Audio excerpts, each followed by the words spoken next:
Dulur, konten hari ini saya ambilkan dari Jawa Pos hari Jumat tanggal 30 Desember tahun 2022. Nah, halaman 5. Nah, ini tentang kasus pencurian, itu komplotan pencuri. Ini saya bacakan, nanti saya kasih tanggapan dan saya kasih solusi ya. Biar ini kan yang dicuri otomatis susah, yang pencurinya otomatis nanti biar tidak jadi pencuri lagi, biar kembali ke jalan yang lurus ya. Saya bacakan, nanti saya kasih tanggapan dan saya kasih solusi ya, gitu lur ya. Tandai rumah kosong dari lampu menyala saat siang hari. Nah, ini yang disasar seperti itu. Komplotan pencuri ambil jam Rolex, fosil dan uang Rp 70 juta. Surabaya, Yudi Saputra berkomplot dengan Sugiharto, Rudiharto, dan Santoso membobol 2 rumah kosong dalam sehari. Mereka masuk ke dalam rumah yang ditinggal penghuninya, lalu membawa kabur parfum hingga jam tangan Rolex. Salah satu penanda yang mereka pakai, lampu rumah menyala saat siang hari. Nah, Jaksa Penuntut Umum Owais Deva I.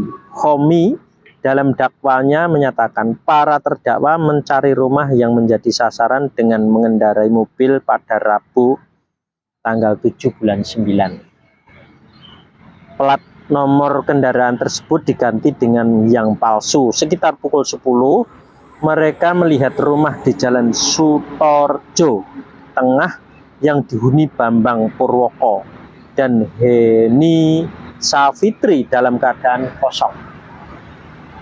Mereka memastikan rumah milik notaris itu kosong karena melihat lampu rumah yang masih menyala pada siang hari. Rudiharto dan Santoso mengawasi keadaan di sekitar rumah. Setelah dipastikan lingkungan sekitar sepi, terdakwa Yudi dan Sugiharto turun dari mobil. Kedua terdakwa merusak gembok rumah menggunakan kunci L yang sebelumnya telah digerinda. Ujar Jaksa Uwais saat membacakan surat dakwaan dalam sidang di Pengadilan Negeri Surabaya kemarin tanggal 29 bulan 12. Setelah berhasil masuk ke dalam rumah, keduanya kembali merusak pintu depan rumah dengan mencongkel menggunakan 2 obeng. Mereka kemudian masuk ke dalam rumah untuk mengambil barang-barang di dalamnya. Di antaranya 1 laptop di ruang tamu, 1 kamera, parfum, dan 3 jam tangan merek fosil di lantai 2. Para terdakwa bergegas pergi meninggalkan rumah dengan melewati kembali pintu depan setelah mengambil sejumlah barang katanya. Nanti setelah mendapatkan barang dia keluar lewat pintu semula ya. Keempatnya kembali mencari sasaran pukul 13.30. Mereka masuk ke dalam rumah yang dihuni kakak beradik Deborah Wongsonegoro dan Immanuel Wongsonegoro di Jalan Sutorjo Utara. Tidak jauh dari rumah pertama. Modusnya sama. Mereka memastikan rumah itu ditinggal penghuninya setelah melihat lampu rumah yang masih menyala pada siang hari. Mereka masuk dengan merusak pagar dan pintu depan rumah menggunakan peralatan yang dibawa. Dari rumah kedua itu mereka membawa kabur 1 jam tangan merek Cartier, 1 jam tangan merek SR, 1 dompet, 1 jam tangan merek Rolex, dan uang tunai 70 juta. Mereka kemudian keluar dari rumah melewati pintu yang dirusak saat masuk. Heni mengatakan dirinya baru tahu rumah dimasuki pencuri sepulang dari bekerja pukul 15. Saya lupa mematikan lampu dari malam. Semua barang di dalam habis diambil. Kerugian kami sekitar 12 juta, kata Heni saat bersaksi dalam persidangan. Immanuel juga menerangkan pengalaman yang sama, rumahnya dibobol saat ditinggal para penghuninya. Dia baru tahu rumahnya dimasuki para terdakwa saat pulang ke rumah pukul 01 dini hari. Kami pulang sudah dibongkar semua sama mereka. Kerugian kami 270 juta. Ujar Immanuel dalam persidangan. Nah, sementara itu Yudi mengaku menjual barang-barang itu dan membagi hasilnya setelah dikurangi biaya operasional untuk membeli bensin, etol, dan lainnya. Masing-masing dapat 10 juta. Kami pernah dihukum kasus yang sama, kata Yudi dalam sidang secara telekonferensi. Nah, ini lur ya. Ini kejadian pencurian di 2 tempat gitu, yaitu yang dicuri otomatis orang apes.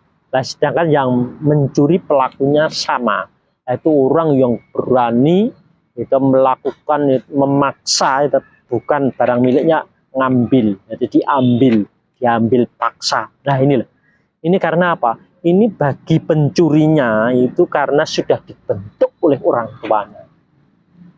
Nggak tahu bagaimana ucapannya setiap hari, yang diucapkan ya seperti ucapan ayah kita, gitu, orang tua kita seperti mengucapkan ke kita. Lah itu dengan ucapan itu terbentuklah hati yang menjadi keras, menjadi pemberani, menjadi tega, menjadi kejam, jadilah seperti itulah. Sedangkan ya toh, bagi yang dicuri, ya bagi yang kecurian pun ucapannya sama. Nggak tahu bagaimana caranya, akhirnya orangnya menjadi apes. Nah itu loh, dia menjadi apes. Nah, makanya dia kecurian. Ya. Nah ini bagaimana akar kembali semula seperti orang bayi lahir, orang seperti bayi dilahirkan. Nah, itu caranya, yaitu ini jadi semua pelaku maupun semua yang korban itu harus mendapatkan ridho pasrah sumeleh dari kedua orang tuanya masing-masing. Nanti akan kembali menjadi dikasihi. Lah pencurinya nanti juga mudah untuk mencari pekerjaan, jadi tidak dia akan nggak tega lagi melakukan hal pencurian kepada sasaran, kepada korban. Jadi nanti orangnya akan kasihan. Jadi seperti itu. Karena apa?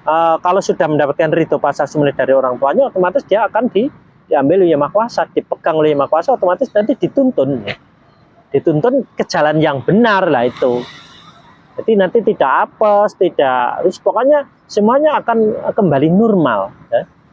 Cari pekerjaan mudah, cari rezeki tidak sulit, akan dicukupkan. Jadi kebutuhan apa akan dicukupkan, inginnya apa akan dicukupkan. Jadi, seperti itu.